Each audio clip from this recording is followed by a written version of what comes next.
the Hopewell Vibe. My name is Sammy and this is my partner, Mariah. Let's get this party started. And our first segment will be by Zay. Thank you, Sammy. Today on Around the School, we are highlighting our school's culinary class. I'm a culinary instructor here at Hopewell High School. The main reason I chose to be a culinarian is because I would never be cold, never be hungry, and I always get promoted. And for my 25 years in the military, that stayed true. I like that he teaches us how to cook different things. Sometimes he'll bring us food and stuff like that. I like how he teaches us about different cuisines and different ways to cook different cultural foods. So today they'll be using ground beef. I think it's gonna be 90-10 as far as the lean meat. They'll be using angel hair or just thin pasta noodles.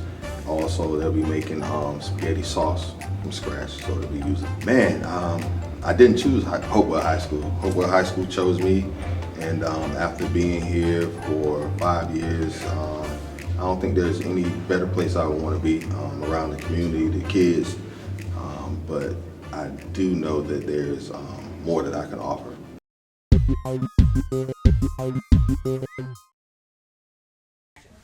Now let's take a look back at our Valentine's Day Gala.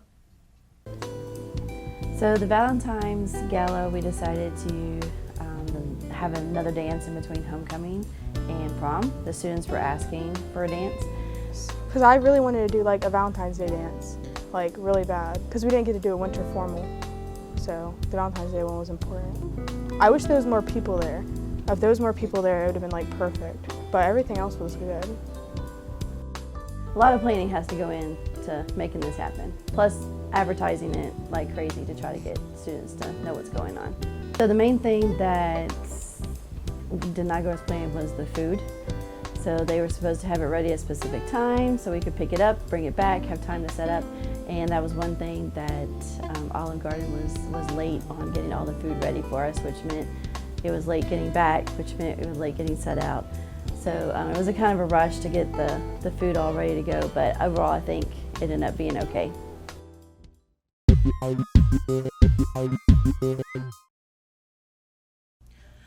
All right, now it's on to our next segment, Are You Smarter Than a Fifth Grader with Cade. Hello, and this is our next segment, Are You Smarter Than a Fifth Grader? Today, we will be going around the school asking people if they are smarter than a fifth grader. So, let's see how everyone does. I am Zay from the Hopewell Vibe, and today I'm going to be asking people like you a question from the show, Are you smarter than a fifth grader? Are you ready? Yes. Do you think you're smarter than a fifth grader? Absolutely.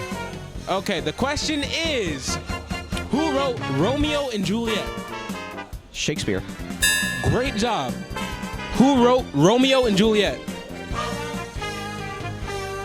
Dang, I don't know. Gotta give me an answer, man. Dang. Wait. Come on, man. Give me somebody.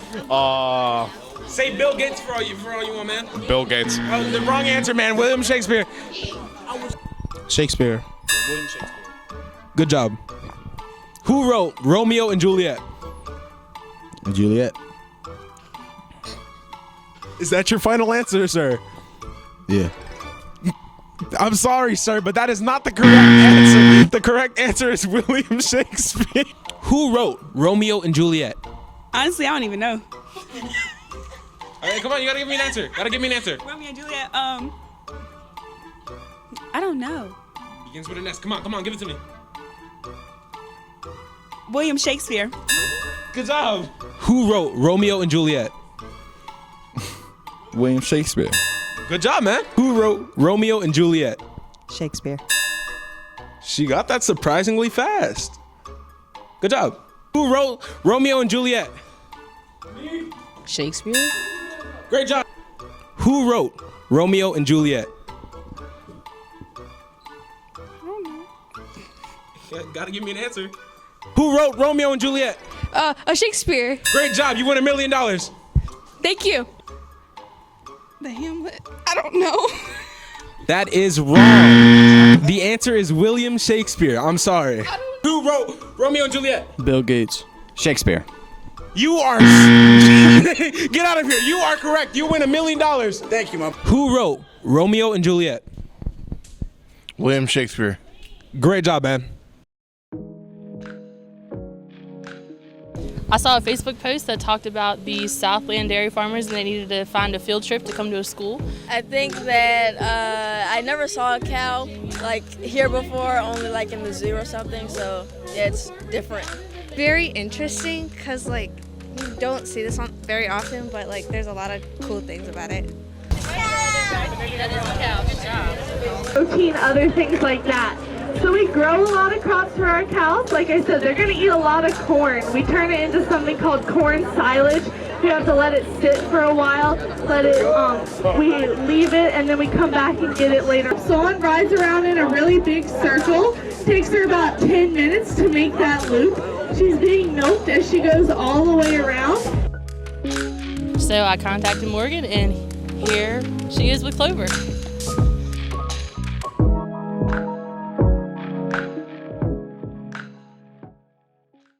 And now on to our staff spotlight, highlighting Principal Carter.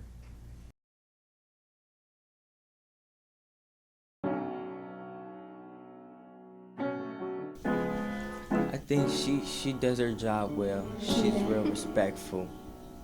And I like the way she go about some things. Some things she can be strict on, but some things she's a real cool principal. I was at Harry James for 10 or 11 years, and I absolutely loved it there. But at some point in the past year or so, I was thinking that, I was ready for a change. I was also excited about the possibility of being here and some of the things that I want to see implemented here, just having those things put in place. But I was also excited about working with older kids. I have 2 teenage daughters, and I feel like I do a pretty good job with my own teenage kids. And I thought, some of the same things that I do with my own kids, I want to see happen here too. She a cool principal. She ain't strict at all for real, unless you really like out of the ordinary doing something.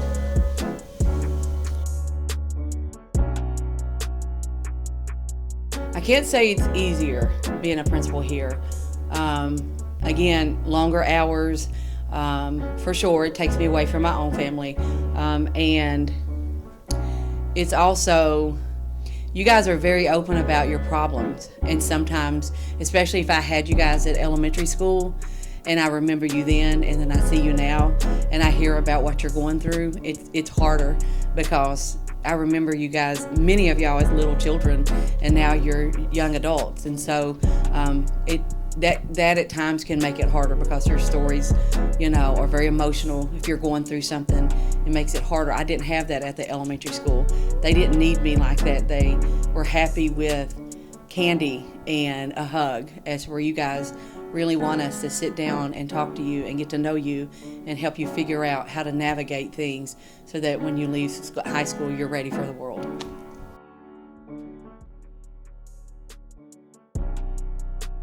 And that's it for the Hopewell Vibe. See you next time.